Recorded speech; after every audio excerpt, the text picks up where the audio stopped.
Welcome. If you want to transfer data from Huawei smartphone to your Motorola Moto G 5G Plus, for the first you have to get the application to transfer data. So let's move for the Play Store and type here CLONEit. Oh, no CLONEit WhatsApp, just simple CLONEit. And this is the application that we have to get on the both devices. So let's do this.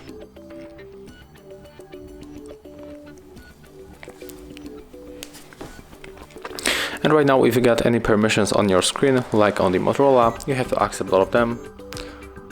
Of course, on the Huawei, it's not going to happen because it's my private smartphone and I use this application a lot of times. But you have to follow the same steps, like on the Motorola.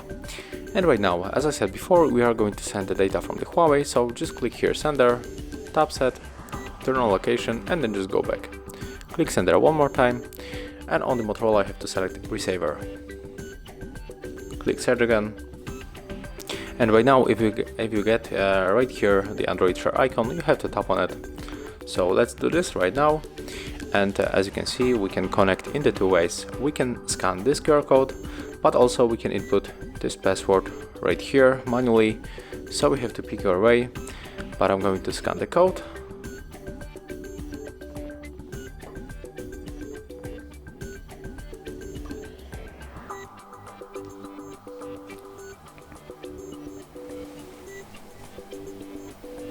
Accept the request, and right now if you want to send all of the data that you have on the Huawei to your Motorola, you have to just simply tap on all of these icons, and after that you have to click Start, and here below the Start you get the size of the selected files and also the estimated time, 60 minutes, but I'm not going to wait that much, it's only example, so I'm going below for the details.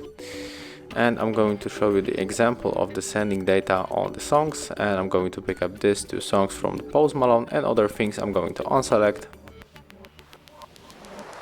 Click Start, OK, and it's finished. So right now we can check where are the files, and it will be probably in the downloads. So let's go for the browse and tap on the downloads, and yes, as you can see here I got the two songs that I sent from this Huawei smartphone to our Motorola Moto G 5G Plus. So that's how it looks. Thank you guys for watching, leave thumbs ups, comments and subscribe to our channel.